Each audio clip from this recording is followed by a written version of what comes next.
संवर्धन प्रक्रियेनंतर करवीर निवासिनी श्री अंबाबाई देवीची मूर्ती दर्शनासाठी पुन्हा खुली. आज दिवसभर भाविकांची दर्शनासाठी गर्दी.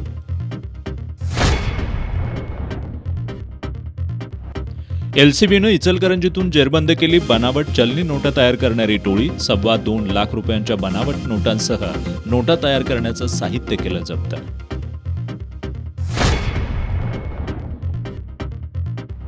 चंदगड तालुक्यातील शिवमुद्रा शेतकरी गटानं बोगस कागदपत्रांच्या आधारे कृषी विभागाचं 1 कोटी रुपयांचं अनुदान लाटलंय. मनसेचा आरोप. संबंधित गटासह या गटाला मदत करणाऱ्या अधिकाऱ्यांवर कारवाई करावी, मनसेची मागणी. हाय सिक्युरिटी नंबर प्लेट बसवण्यासाठी पुन्हा एकदा मुदतवाढ. आता 30 नोव्हेंबरपर्यंत नंबर प्लेट बसवता येणार.